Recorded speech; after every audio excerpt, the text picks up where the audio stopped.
Good afternoon, good morning, everyone. Good morning. Wherever you are, good morning, good morning, good morning.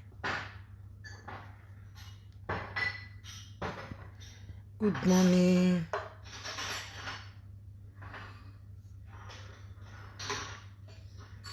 Good morning, good morning. God bless you.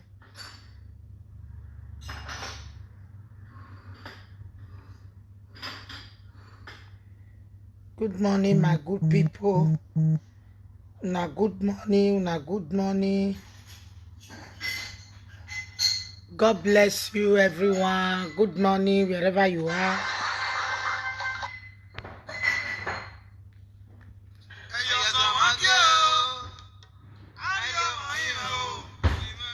God bless you all. God bless you. God bless you.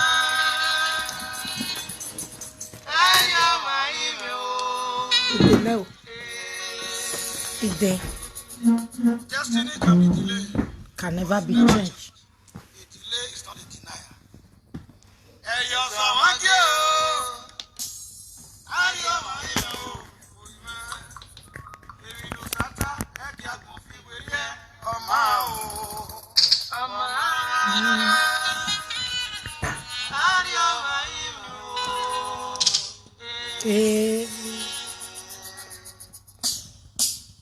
So, now good morning, everybody.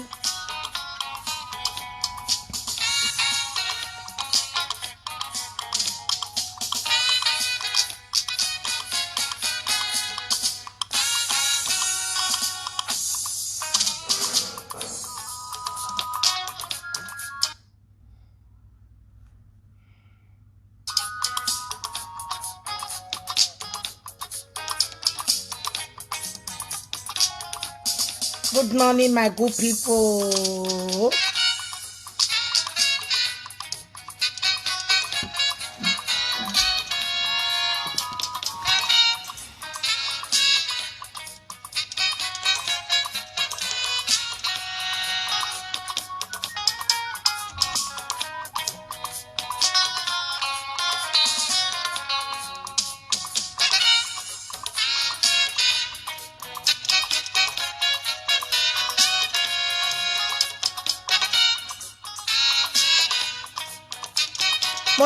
Mona give me like and share the video.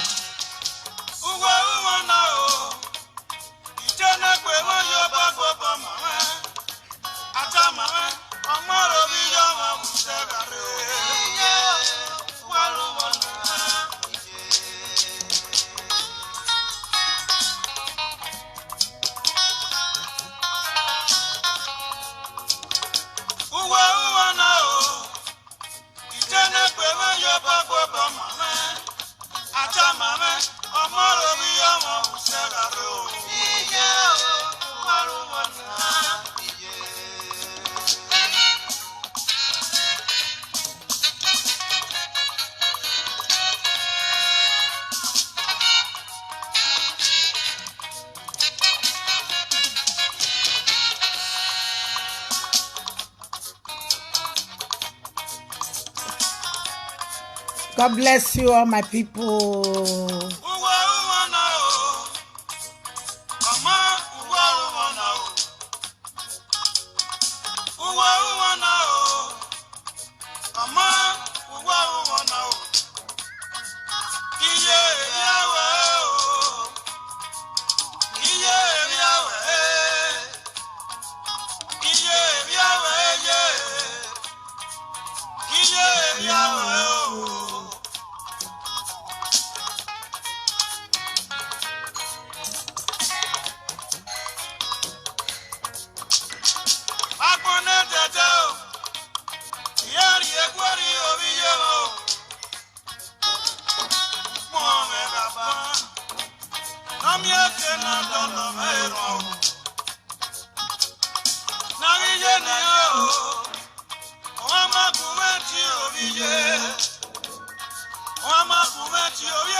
My good people in the house, na good morning, everybody all over the world. God bless you. The reason why I just come out this morning, there is a bad news, evil news everywhere, fake news everywhere. Beware of fake news. The new life we are living now, nobody know each other's secrets. Anything you hear on video, on live video, you have to be very, very careful. God bless you. The reason why I just come out is about my oteme not here or say no so say. Kekotien no so tien ewe epa atiti. Nore ebonatie spe wagume ya tiere. E patiti wa tie gume. Wa mena eje na we patiti wiye ome. Wa ya tie patiti re patiti. Lare rame. Hiye rame. Wagume ya invite waga video na. Waga video na wagae wa meru mosi no iro na wa me no esunu a ya confess we live video we party ti o me ya temata no ro we no ya sunu we veni my via mi egbe uno yezi ni ya friend de uno moti ni ya friend de boni my vana mi egbe veni ya si aye okay, ni to bomete. I see because nero wodo. Any ok be not really lele, not really go egwa. We nena mo be all lele. Wa ya tie party ti gume wa managa video na igwa. Wagai. I want to tell the whole world when you in party tie. Unu yezi ni ya lele. Unwe mos ni mawa ya friend emi no siezo ni ma ni na wigi lele wali eton zopi video na waga ya be time ma ya time Facebook be YouTube waga video na here me e party ti wa ya te party ti gume Ibege comment wa impossible that dog when you do down yo. When you friend the party tea. That was again in party tea. That was if I'm not mistake, maybe 9 years ago. Wa invite. Wa lunwe ma hon ma. Okay, can you tell ma wa won because you knew my igati tine. Emi no wariri ho o ma no nya the this thing o ma na gun a we emi no wariri ho it may be fake, it may be real. Wa ya tin ya gun me wa tin ya re o ma ebu se 500 o wa gba wa ti ko wa yin party do wa me follow every page wa ya follow every page okay eni no yare page na ga the new I think the new prophet Atiti I think it's like that. Wagumegmeni no yare page ro ladian wa ya follow e because when me atogo meri ya we toge wagi mula e boy. Amwe mi rock bale. Happy New Year my people. Wa invite. Wa ya invite party tire. Wa ya mawe ijoro yo moze we ya confess. Ya confess. Oh. When a party ti ya toasty there. When no ya toasty there. When ya on a true manila on first time in me or came my boy carry with restaurants. I told you New Year Jena wa invite $500 back. Ya confess hey.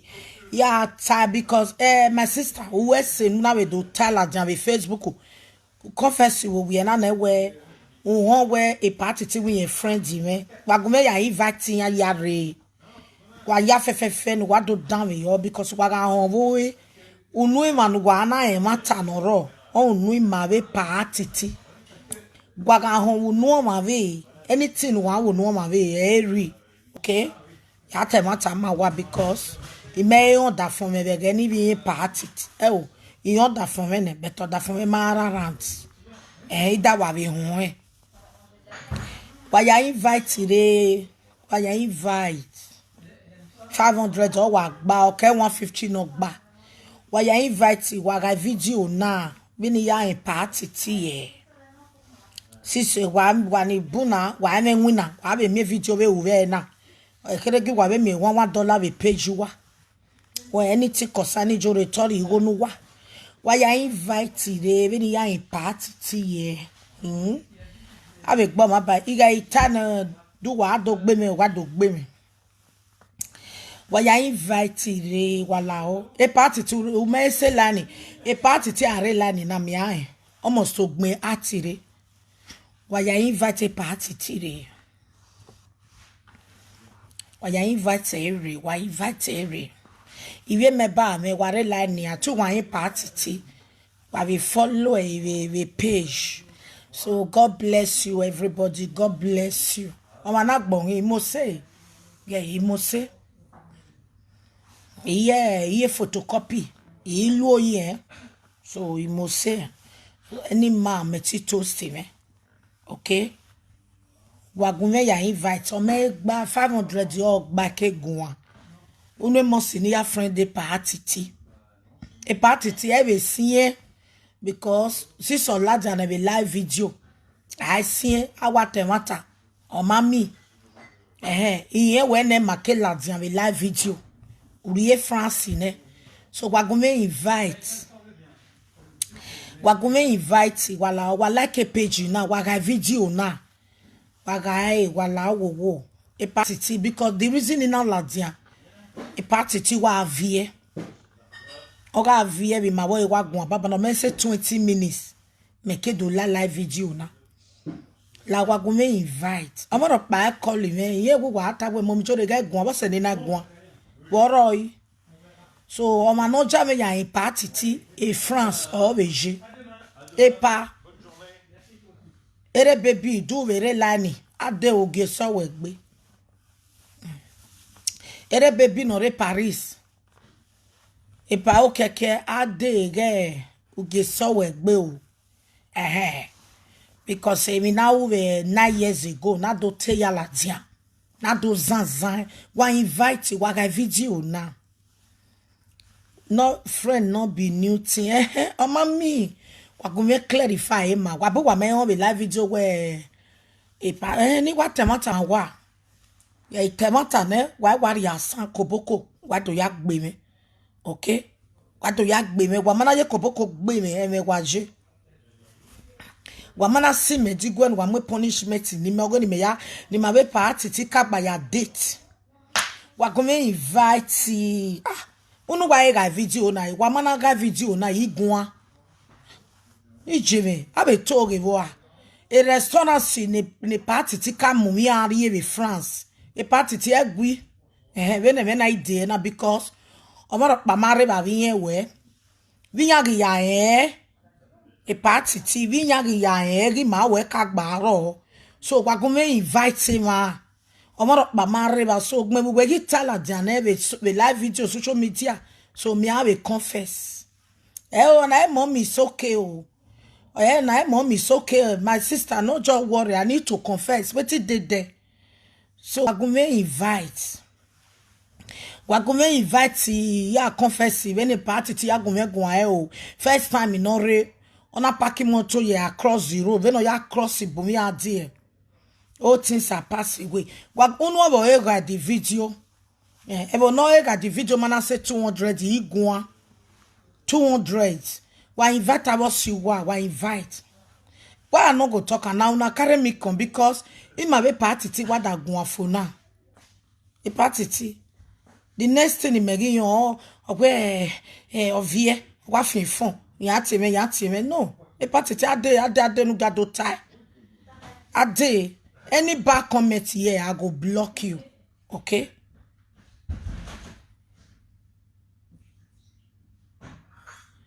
Anybody that write nonsense, I go block you.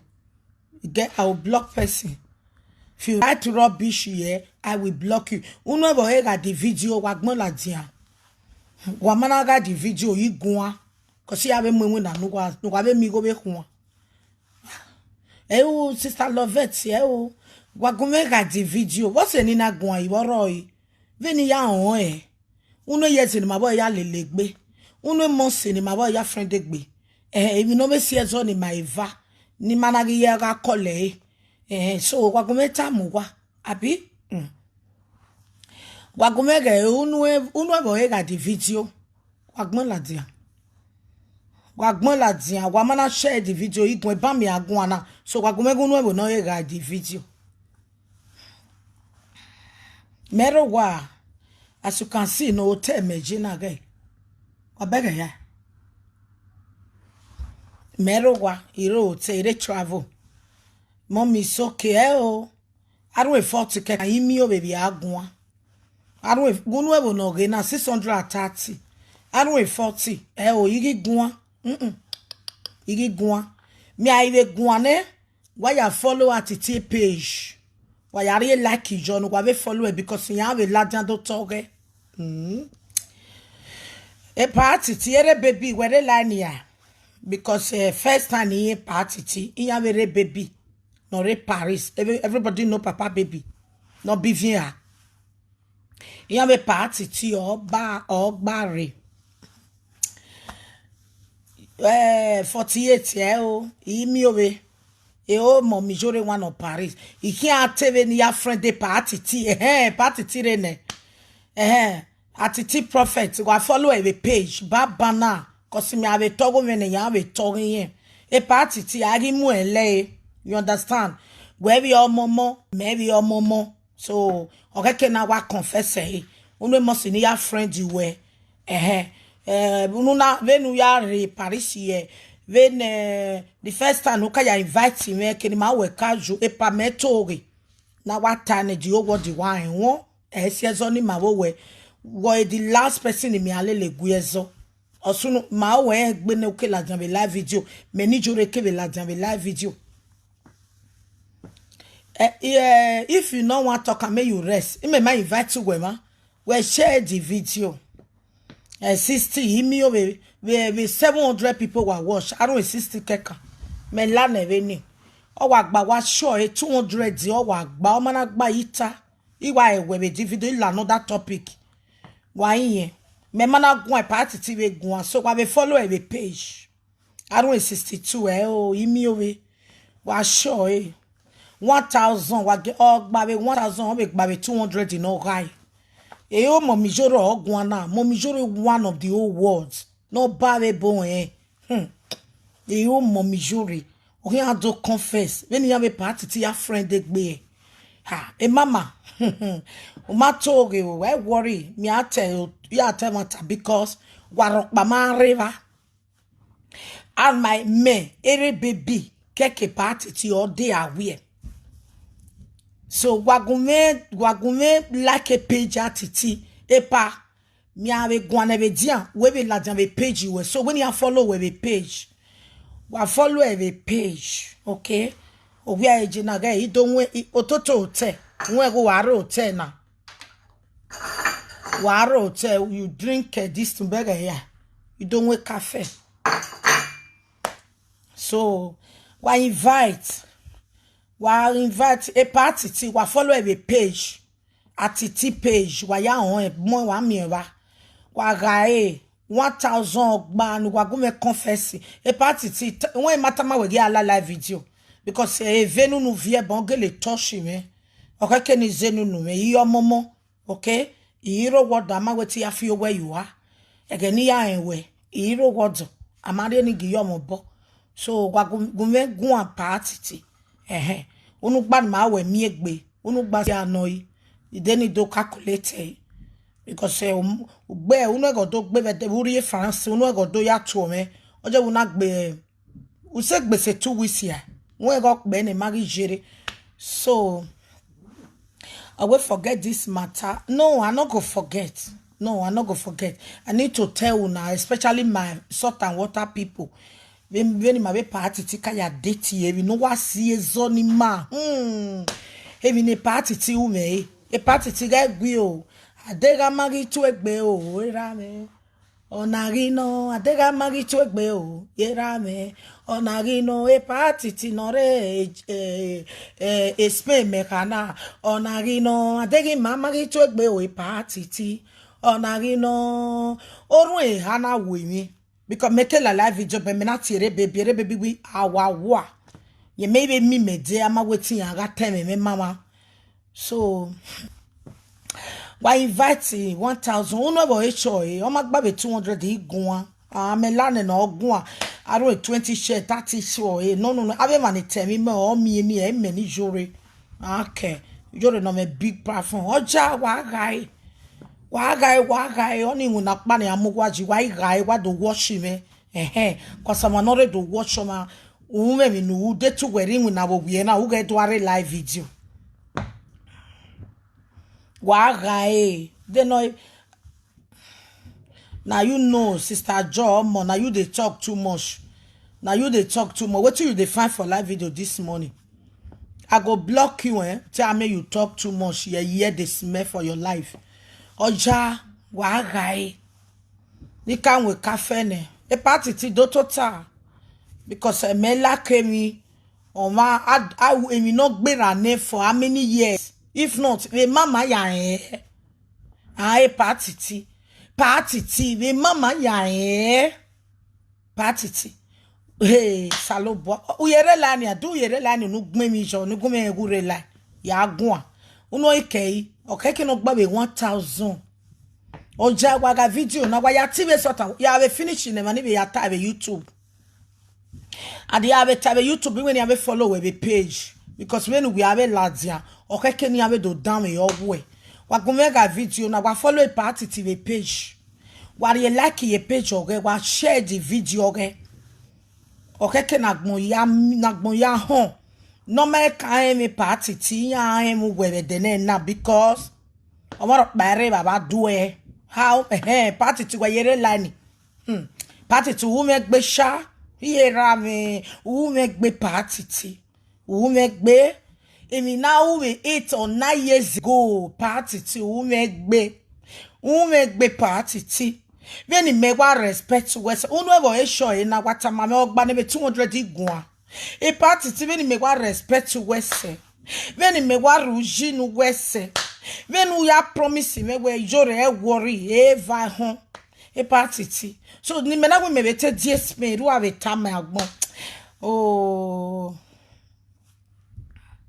me I block you bye bye not like me yeah not like me if you don't like my life forget don't like me I can't please you okay joy not like me carry your wala go that side if you write again I will block you this is the last warning for you.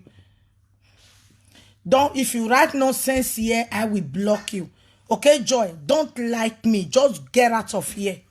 I like him, eh? I beg you when you like him, eh? I can't like come about me, boy. I beg go. Jesus Christ, everybody like her. If now only 2 person like me or 1 person, it's okay for me. What are they gain from you? So any bad comments, I will block you. More than share the video. Uno ebo ega ena. I will block him. I will block him. Me, I go block him now. Then you get comments in there. I want to block some people before I go talk. So when you invite everyone, 1,000 or wagba. Okay. O jaja 1,000. Unwebo e gae. Unwebo niwe no gae mana gae ikwe. Igwa.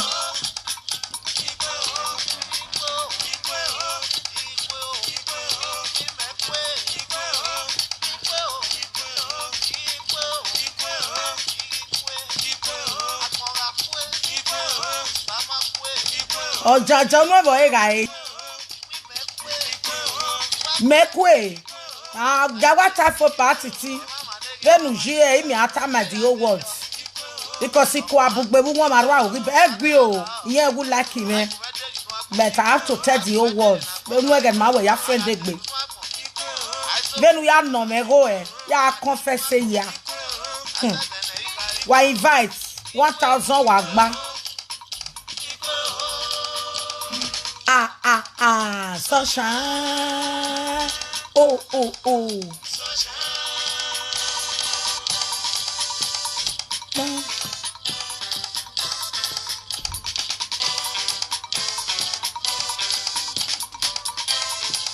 Jaja wa invite always full of joke Unu agbon tajo tare Unu agbon tajo tare Ya ipe won na idogun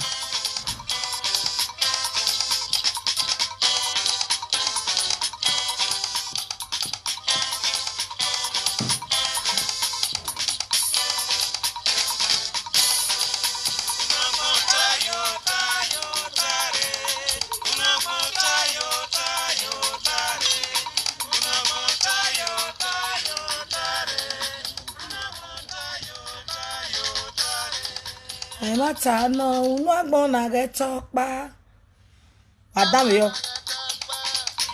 mata no unu agbon na get topa unu agbon na get topa jobo me unu agbon na get topa era me bie me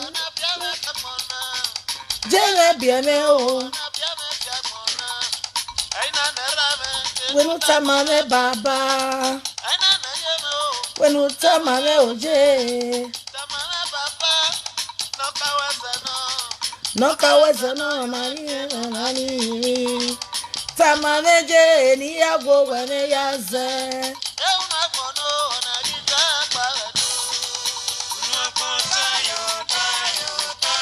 Madame you are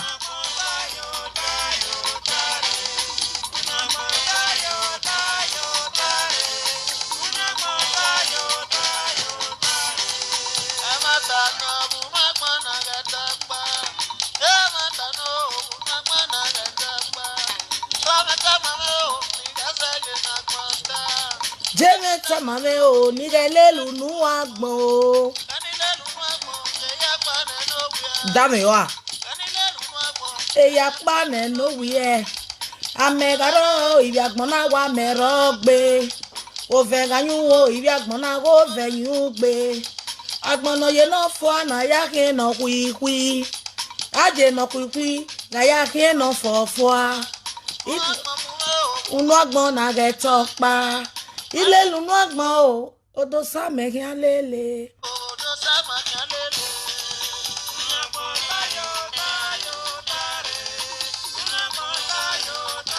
Okay, let me go about a party. Wa ya bo wi wa bebe ne ge kai. Usari afia gbenu wa ya fefe. Usari afia gbenu wa. I too love this music. Thank you. I don't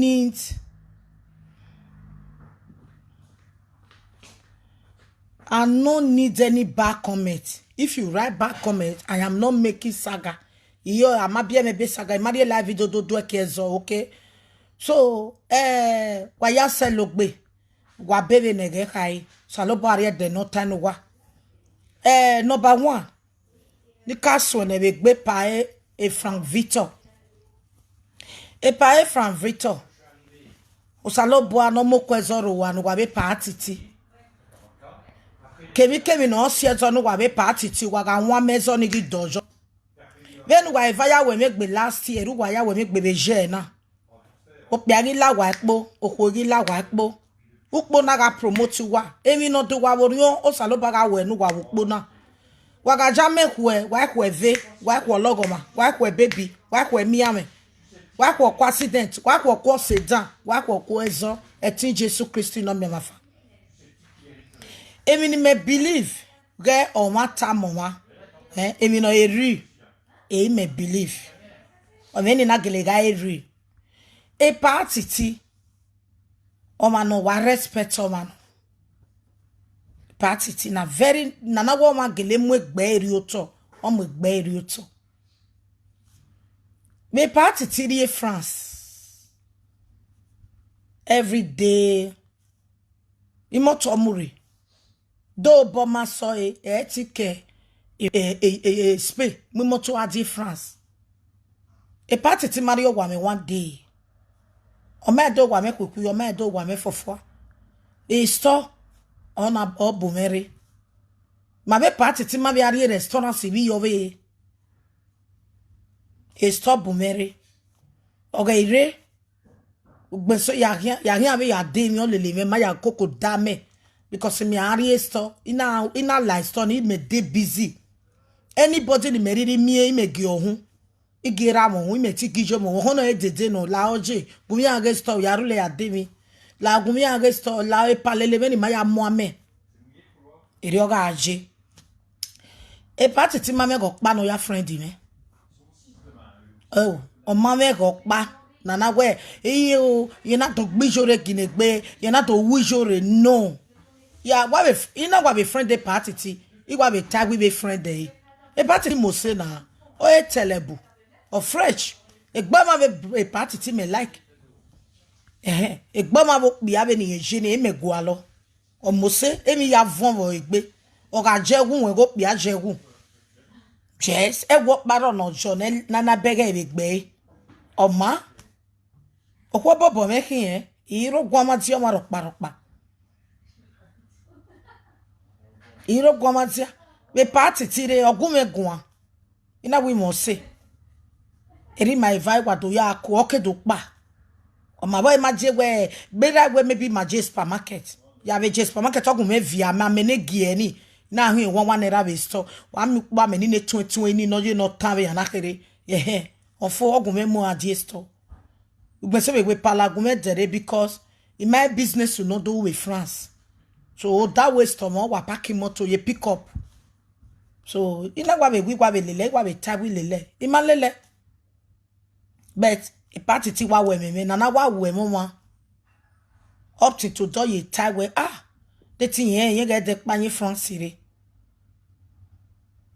yeah so atiku na you na don hear na oni se wa get so sunu no we party ti oni se won vie abe da laje na iba no na we je na ofu we gbere mama ije la wowo osi umenwa oni se nu we were won ewere this is new year egui won epa umenwa oni se won oni se o ma na rie webo emi no mo ma la webo aka ho won la wowo this is new year there are many things eganu wa wo menwa na dan gbo salobo abeg me ita mama ina we ezo no kwa debuda ina we bete ekpegbe ina wa beg de ni wa beg o de ni wa ivaga agbe edere gbe me wa give him a sign ita moteme no pia yeah ina we boy na wo menwa ya tetu menwa ni ka mo menwa be careful the spirit meta mama we ezo debuda beti mata ina salobo o gba ogugwa wa ga igwi won agwi egin agun aji but awe mi no ma egin agun ajo especially a live video na no wa like ezo obunse no jezo yari eva obunse ma be we type na we akabe ne even na titi ya o me ma be ya yaru lere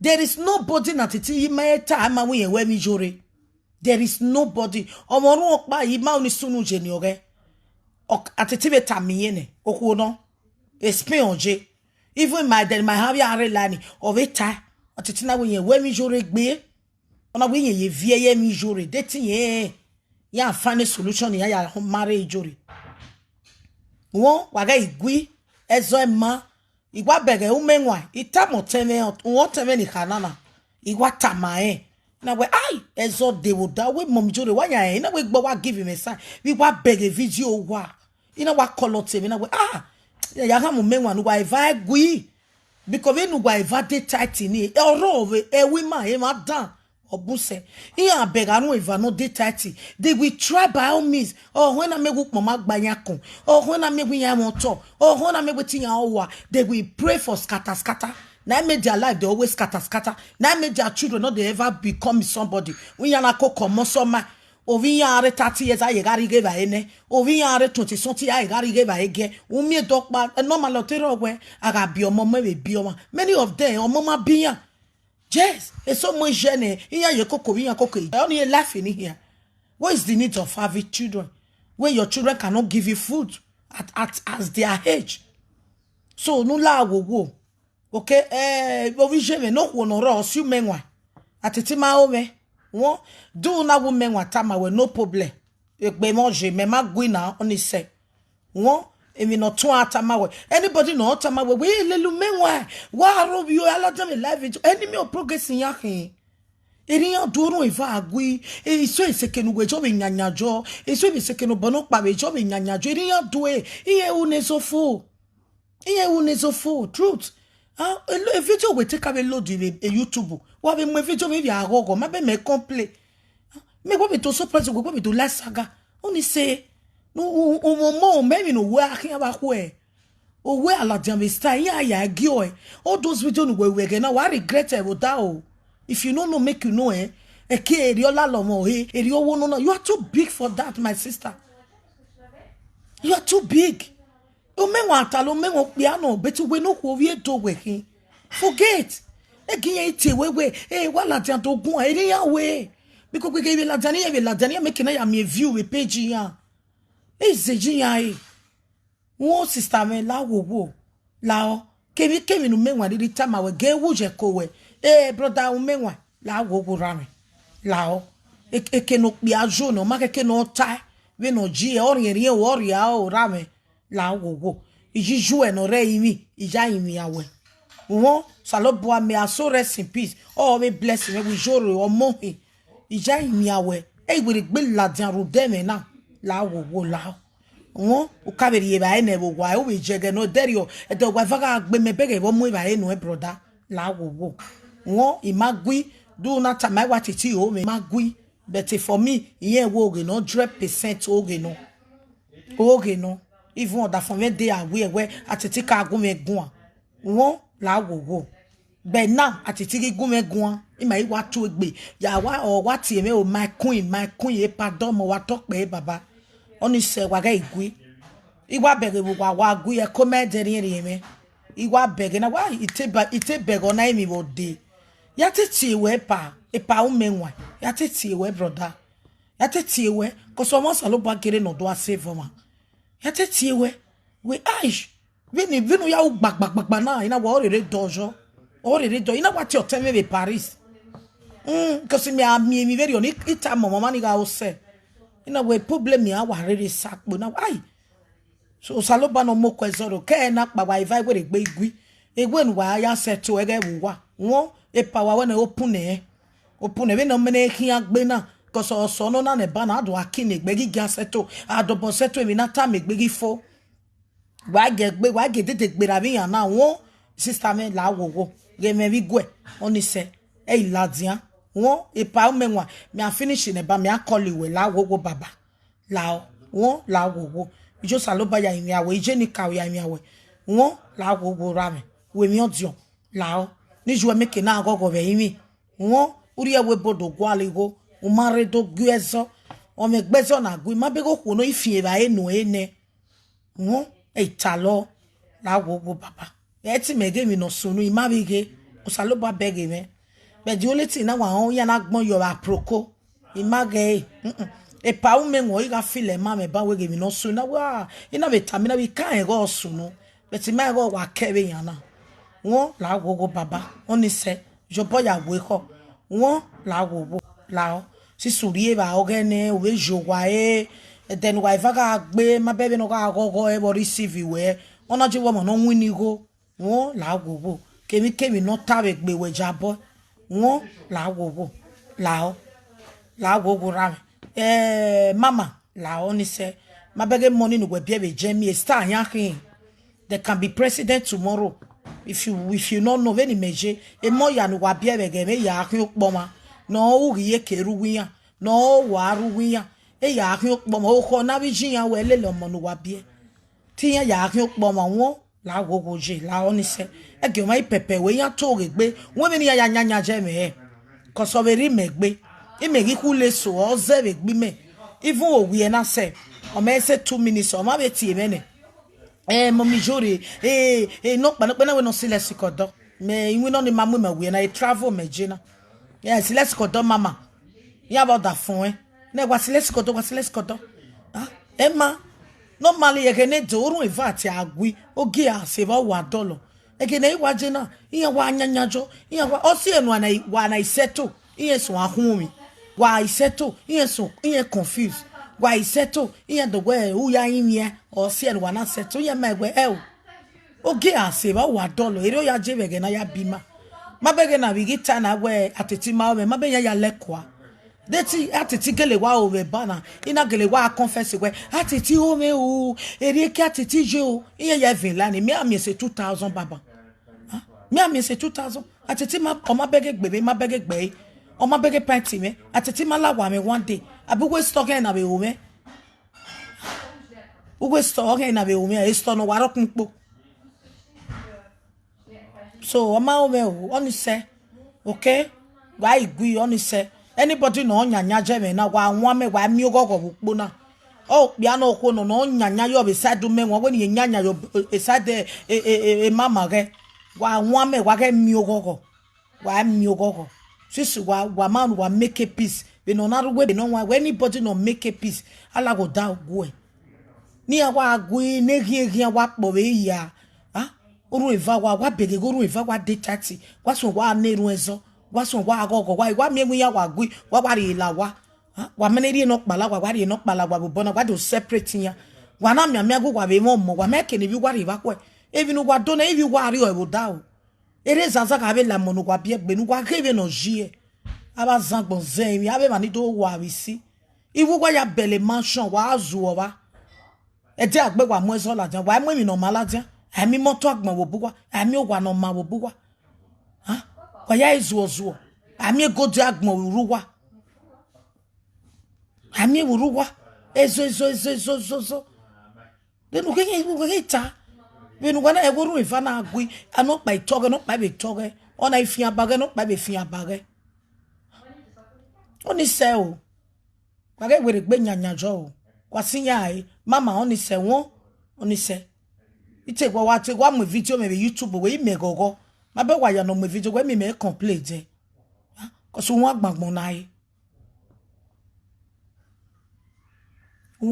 nai oni se won la wo ijo saloba ya yin wa oni se kwa ga igui ki ado a confess na emi na ta megbe ado a confess iya push o ma no wana confess abi ya no ti o ma ni be kona o ma danya ke o be sunu dame iya maybe na yata gwa oni se mo mi jore la wo ni se iya ma won iya wa nyanya jo keni me ma o agbe gbe do atale ya ni me make na provoke ni me make na la jambe live video be do atalo for how long iwa me ye di agbe yan azu ye mi no ma wa no bo di agbe zo wa zi ye wa jina ewe bonu wa na me level de to wa me level wa ka mo gbogbo agbo to be live video mo ezo nyawo wa mi wa no gui wa ti ebi yeke ya wa be lajan ya gbe ya wa be lajan ya robio what will you gain no wa eke robio me de gie na munu wa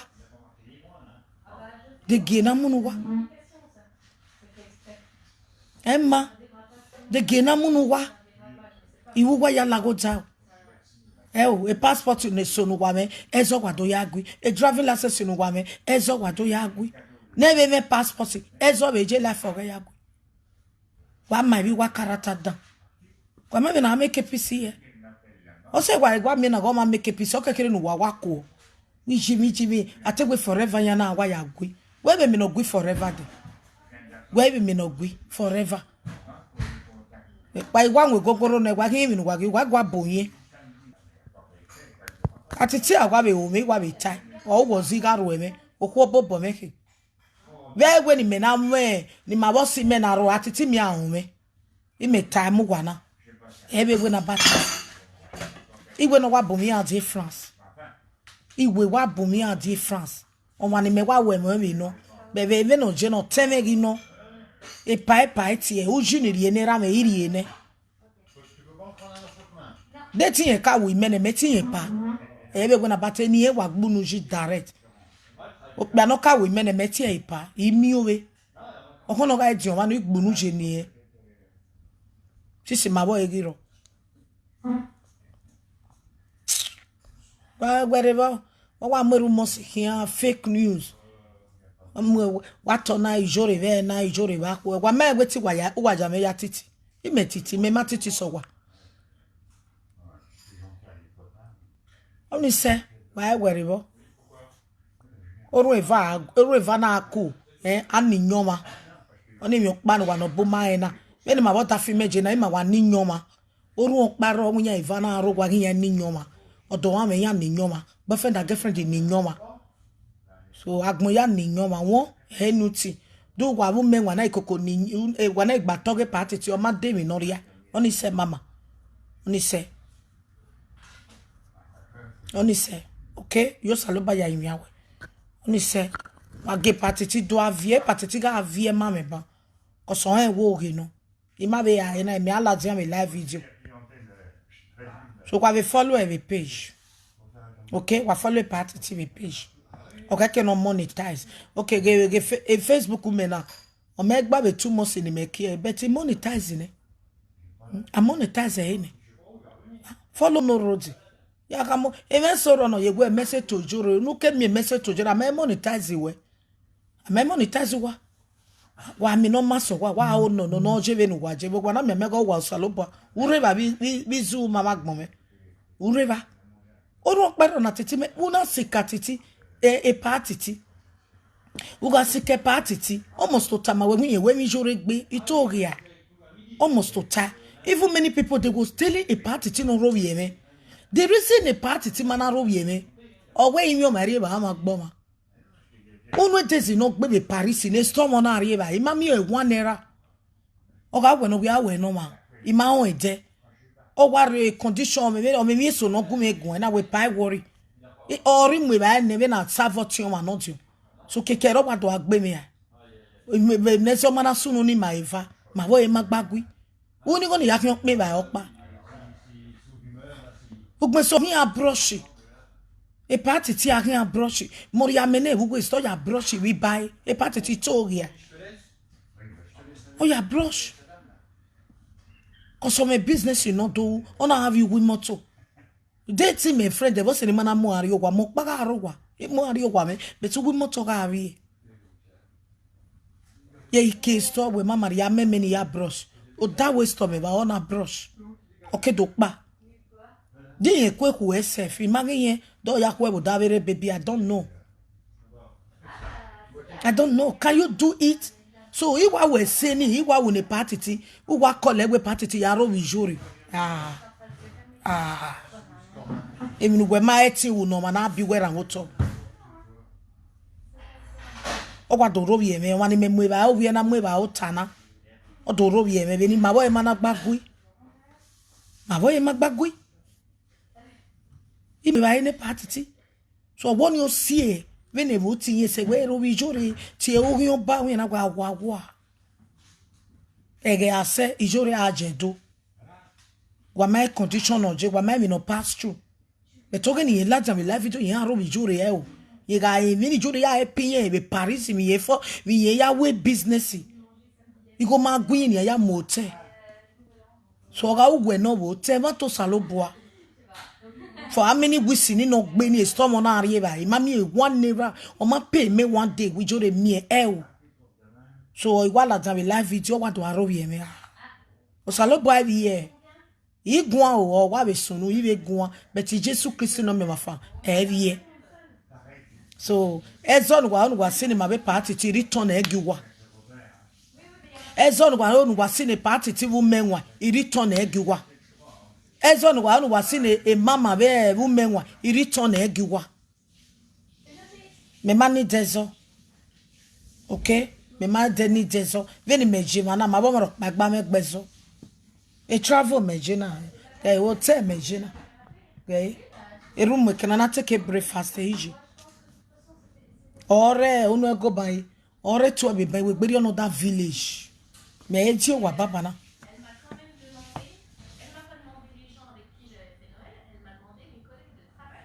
Egbe wa wo me. Yeah. Do you know how many people that call Atiti? Atiti a party Atiti we tinga atinye ro wi joro me na we o. Yeri ba I jori ne. Yeri ba I jori ne. Yese ti ro wi jori. Yese ni jori uni yek bologbe.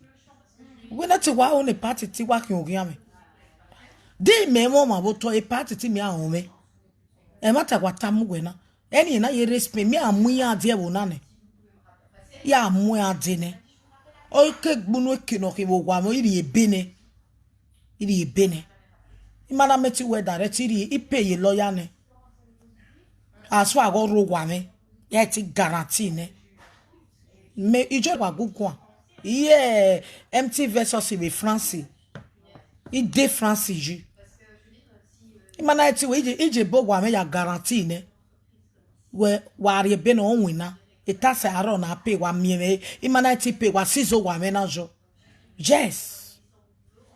All that for me no. Ekwe be mo ma bo. Ekwe mo ma.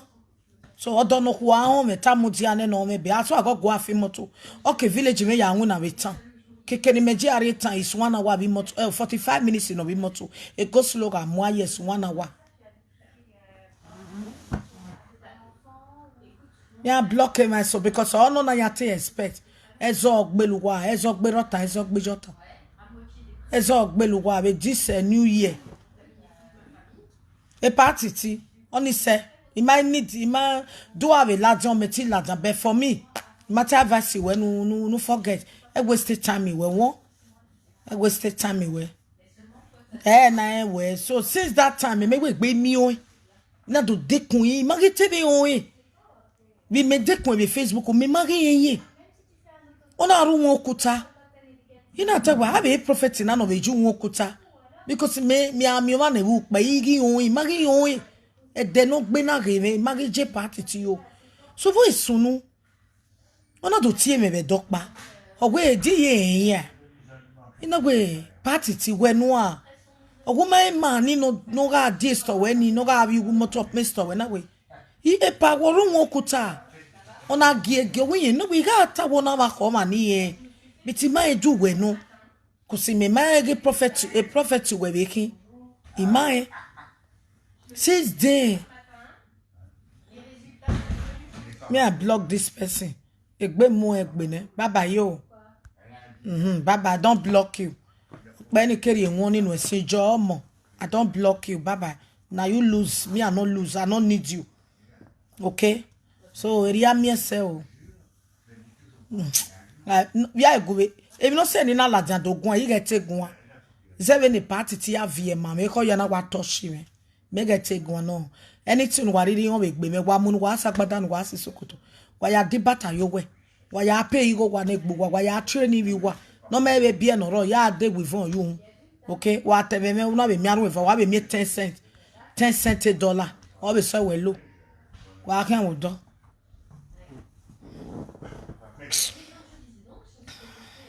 Why whatever o. Oni se won wa igui. Ezo ma. Wa igui.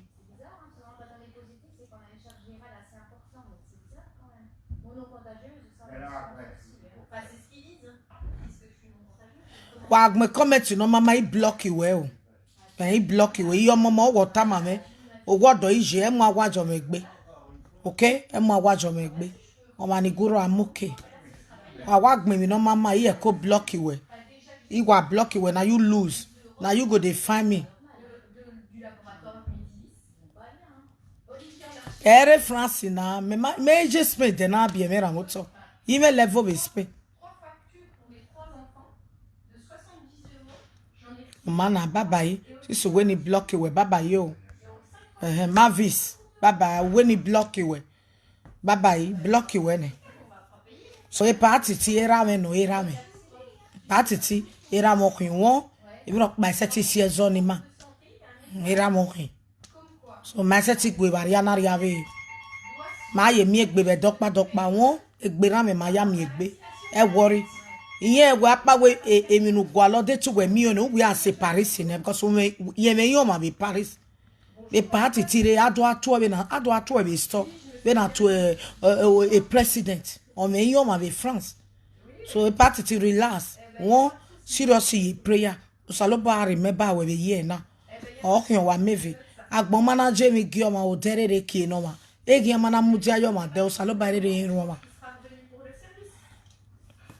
Me woju wene. I am used to fake news every time it be fake news. I am used to it. Beni me ke me fake news we gbe me affect me. Mama ya me yakin o wa me. Me ke fake news. Yan it fake news lele me. Iya ila ledi we webo. Yan do bobia ila ledi credit ri yan rogo me 1 naira iro ni pay. Eye agba ipe 370 something euro. That's habitation. Ofo. But it's so no ila ledi every month yan pay 500. It's so 1,000 every month. Me pay. La wa silesi kodo. Iwu wa ya plan ye la fi wa wezo wa ya kokimu wa mo nyawo emi joro ogbeluwa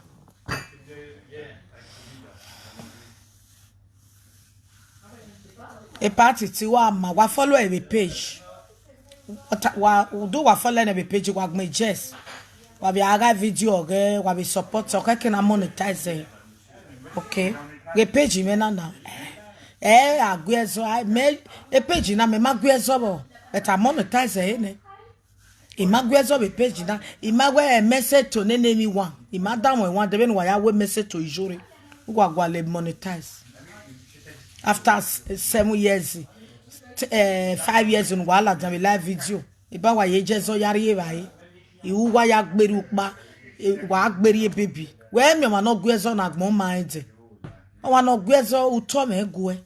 Utome cause e ma soro no nyako we baby no we mai o ma no mudi akoma le o gbo ma wa iga meti ne be Facebook wa ilajan wo gavan wa kan wa go de do man wa ro bi egu kwa this is new year wa be fi wori e o ma no ma go wa gun wa go egun e mi ya ma wa munuji wa munujo na get wa gwa lego there are many things to do awe 1 2 3 we gbe be Facebook umi no ge we awe ti ge wa we yan na umi no okay we no why ya watch him anytime we na ya me view we get mere Facebook but when I open page no unu go jenana unu go why ya go unu go ni ya open eh but I monetize and unu follow us no lele ya more na see followers where they follow me for page where I just open never reach anywhere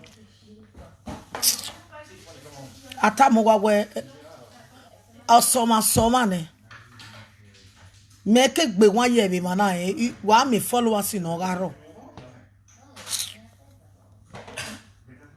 agwa le view wa me na me view I when name no gwa live video is it compulsory you must be a live video presenter you know wana me no agbon no wata wa me ezo wa saladia na me we to phone wa na me level we webu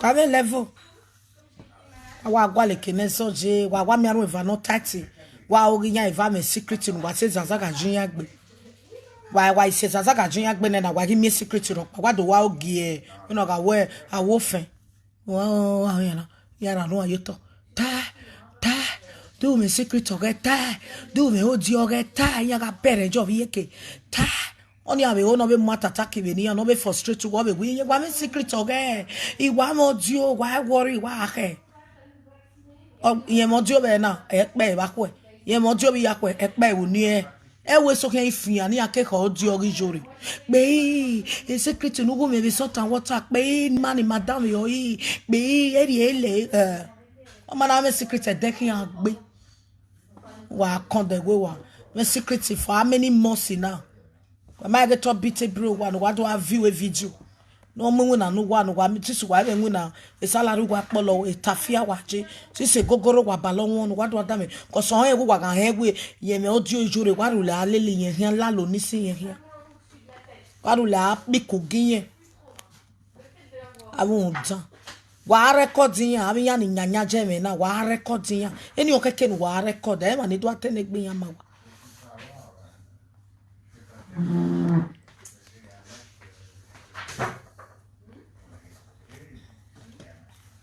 enya no keke no wa record Ami ya no iwati wa we ibe e record do pe e record no wa me wa pe oto amegbe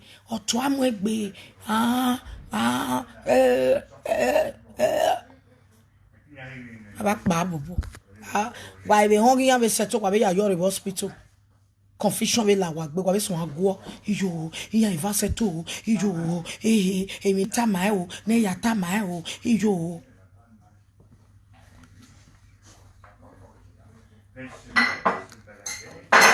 ne ya tama o iyo iya settle aba kwa do na o iya ya settle o omo no pa pay bi omo no pa be webo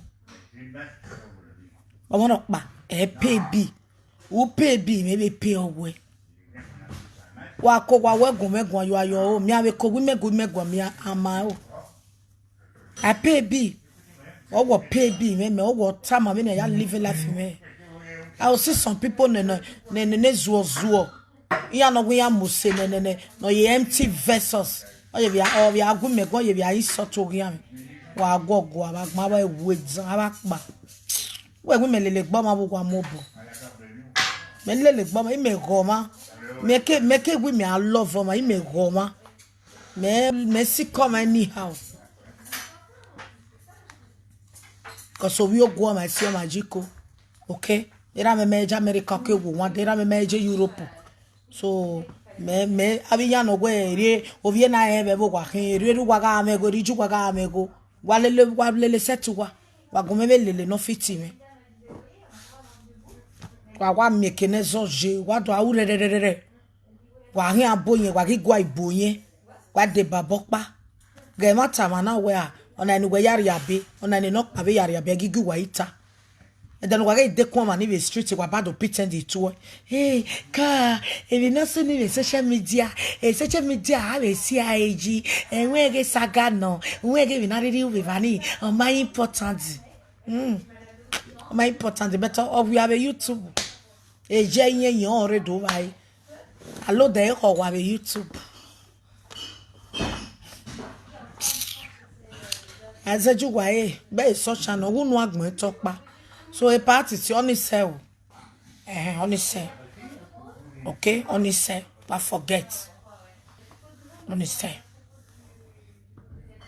we are me even we na even nebo ya nerun we no kin wa we umenwa aguye we ga even ni hian ya nerun we ma sure we are we no pa yan wa nerun arun eva wa koko gbe live video diyan wa nerun ni zaza ga la yan gbe imeni nu wa geni bo ade zaza ga la yan gbe de mi nu wa ki wu ni no pa de mi nu wa ki be wu ni the other one o ari e pe fun wa nyanya jo we bi yana ya de ba we gbe ya de ba we logo mi ala dia me later ni be go we be rovio what will you get obi wa afian go wa pe na kwado amuna ze munu popo wa what will you get owe mo no nya we hin akwenu go emo ese jinya have enemy of progress ya we bi na wa megele iwa etiyan igbese ya wa rin we ma sebe konsha ina gbona wa rin ese na yage a woman na we live video owe adotor be webo we adote 20,000 a year na next year we give 30,000 o wa mafia o godo message to jore one of Paris when over there we government we adota me we no ilaledi message to jore we ma va se gbugbo no message jore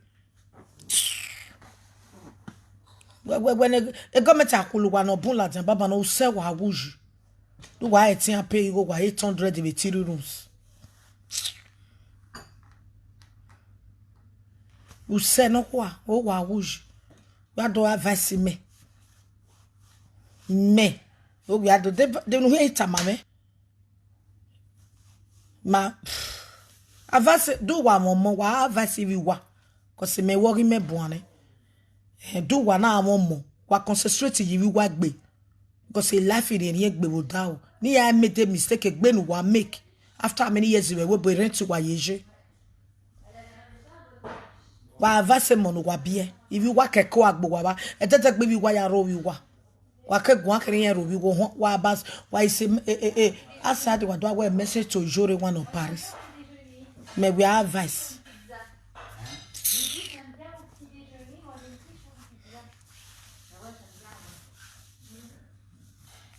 Mama, waga video na vi jeme. Ma ye yi like kene zoji. Ya wa we zo wa ro baba ni ye wa bire. Ye wa bire.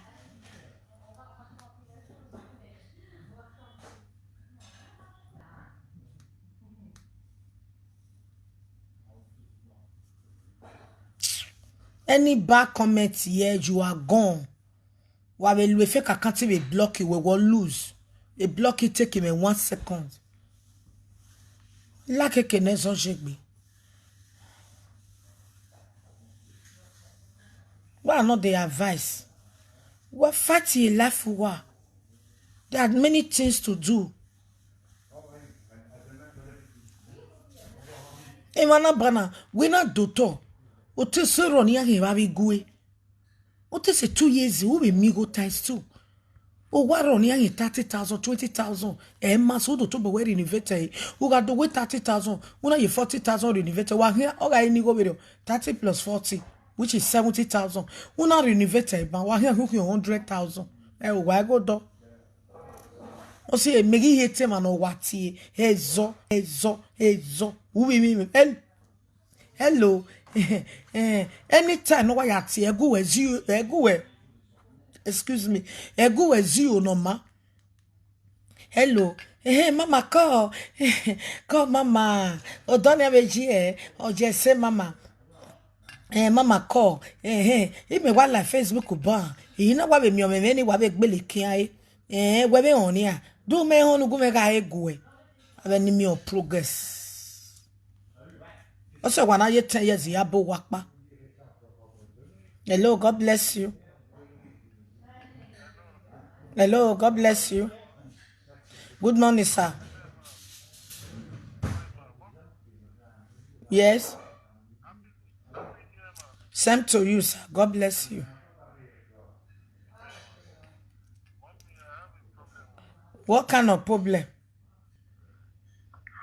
Mommy, honestly, I won't lie to you. The problem I have that I'm used to I work, but the thing is that from my beginning of working 8 years to now, my savings, I don't my money. Where are you calling from?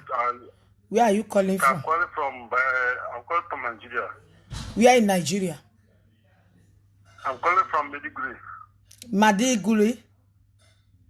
Yeah, Mediguri, yes, ma'am. Mediguri, Hausa land. Yes, ma'am. Okay, don't worry. Everything will be all right. You call me back in the evening. Before you call me, buy 1 bottle of olive oil, 2 packets of salt. I want to give you prayer points. This is your year in the name of Jesus Christ. Amen. You call me back. That at 8 o'clock, okay? I go down reach house. Okay, ma'am. Call. Okay. I say call. Thank you, ma'am. Bye-bye. Yes, ma'am. I told you see where person for call me so. Not be say he call me to contribute for problem. Oh. Not be say he call me to say this. He call me to find solution. And when he to call, I give a solution. Hey, me not do I make any do ya where do I reply nonsense. Abala lo no abe mani nyaye me. Eme we gbe for wo anybody no ri nyaje me. O me so wa be say who be stop. We no na me they will forget. This is new year. Through last year, if you baron wa achieve nothing. Go see that girl with the art film. The mansion on Muladia. Whatever wa mo we government in Lajan show a pale government after 20 years you were able. If you were over we government, we form a big man, big woman. Nothing but nothing. 0 people. Also, everyone me value e mebege. Ige muwa. E mo view no wa. Cause you had reply what my to view no wa we say. Also, the page woman have money time because I'm a business woman. correct. Obe veni ya me view e ba na woman agba na igele gwan ona gele gba. Ona gele gba. Obe e mana agba na ojo we jore business woman gele kin una tisa no know wetin I dey do. Why ya learn wo bome? Wa ja we jore maji school we na ewe school ya we business. Ime me 70 ketwe na ya we live video we. Ime ri o ere na e. Live video is a business. It's a market. You know what I mean? Market. We manari ye kike imire we setting gain live video. That is why when you see some people so where I weigh 50 euro ya wari maybe every month or same we you got 50 more 50 euro. Last time you go YouTube riye me. You go YouTube riye me last time. True last year you go ni me YouTube. My lowest money with YouTube is 2,000 something. The lowest money you receive with YouTube is 2,000 something. Now, not YouTube or Vao or Najame. I did that, they talk of rubbish. After all the insults, Wamana receive 10,000. Shame of una. After all the enemy were created, your life were created, a family were. Okay, Agba Wama receive 10,000.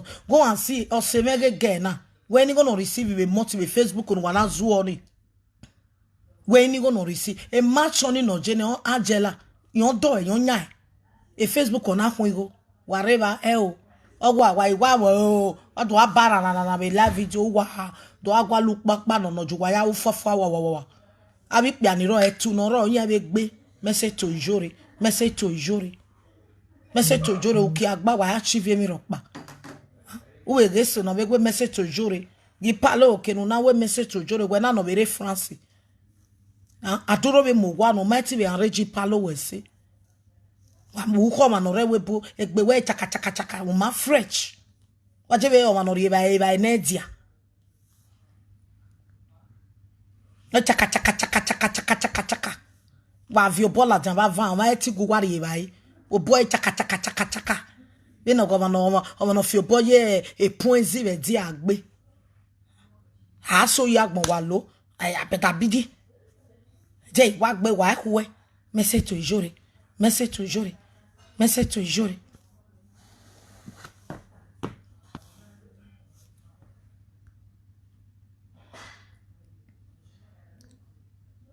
Why can me message to jury?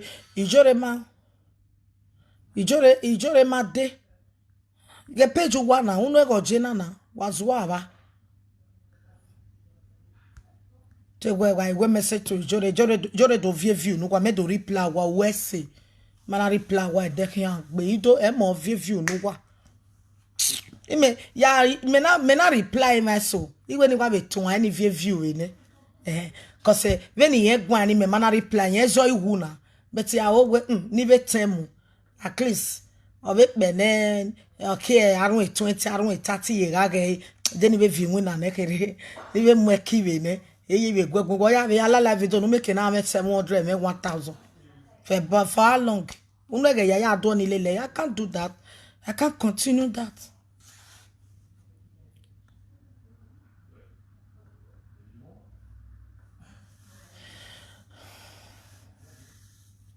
So any bad news, any bad comment here, I go block you. Be you anything. If you like, be my member, I go block you. Okay? You are not worth to be here. So I will go do the rest on my YouTube before you get like train. Okay? Say, do get no guess in France. Do get moto ni yanfi. Ya aru moto oh doom. Wa ma plan your life. O di me, you wa o enegbe me. Any rubbish comment here, I will block you. Like my page, share the video. God will reward you. Okay? Emo he reward you. But God don't reward you. So I wish you whatsoever you wish me. In the name of Jesus Christ. Amen. Salubwa. God will bless everybody that have good hearts. Some people here may vote my digbe. ya wa bege we wu make e u ma se ya o migo se ya wa so o ma struggle o ma no make a life o ma have year complete ni me ya we say 7 hours ise imari ukpo no ni he even 5 hours uno ego ya so bebe na so uno ego ya we 3 o'clock 6 o'clock yore na ya huwe so ina ka ya mio ma hospital ya makwe ni we la wana ya we ya safety visitor another village where gberi ni me ya we 5 hours se me ma ukpo no ni he ni ya gwale topic e we ya preach we na o babari enwa me babari preach agmo me e o wazi oni ezo wasunu jore o ya bi jore gu o ya bi jore me problem o iteni wa ya zanzan jore ni tem o we gele mu o wa baligo wo wa bilele ke wo se ne bo na bilele me ke wo se ne bo na ke na bilele are you God the power no me no ya stop ebo ni ya lele me de tinu me anya rionu lo anya power no ya gun e o salo banu we no vion ma me ri o be vion no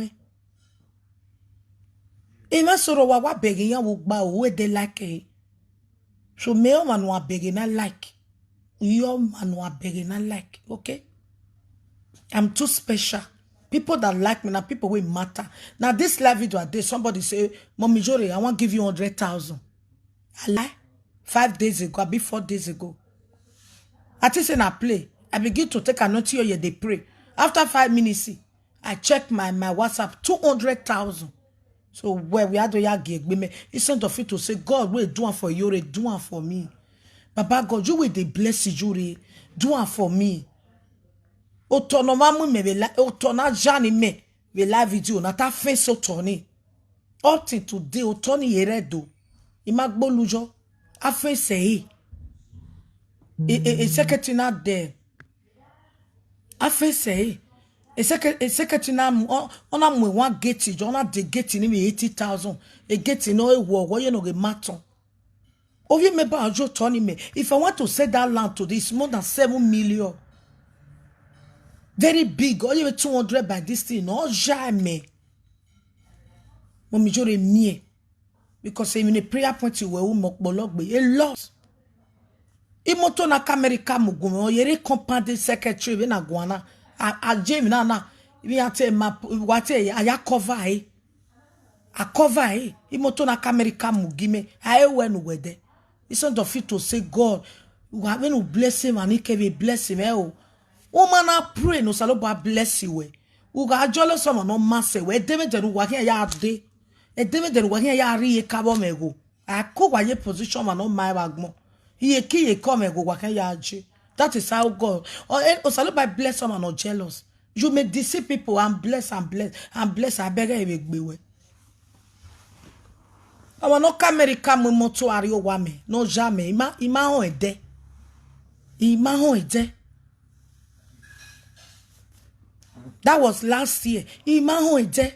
Uni go no di moto ni America. You go buy ya poster. You go buy ya claim. You me go buy joy. Areva ni ado awe ni nemi. Ime iwe otoni. E worker si me. D'accord. Si me iwe otoni e worker si me no you respect me say jane. Yes. All my workers ni reko ni redo no ri masebu wiyan no ri respect me say you no mu ko sa e fi abugba muri eyi amuri eyi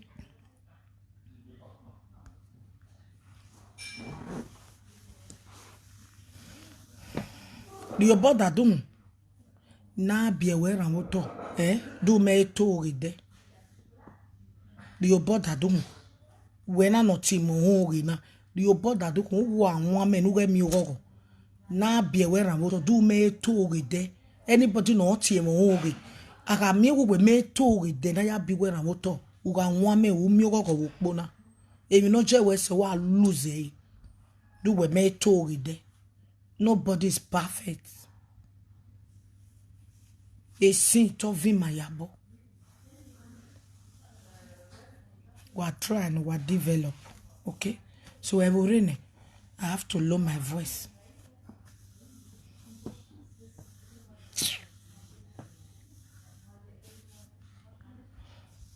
I have to lower my voice.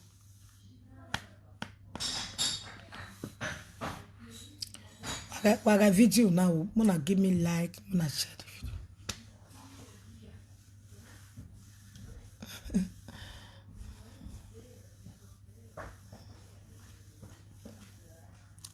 Go, bye yo, one love. I want go YouTube. Okay, me I go talk at it matter for them. Okay, bye yo. Ipatiti. God will bless you, sir. Salobo promote you when one. Go, bye. Bye.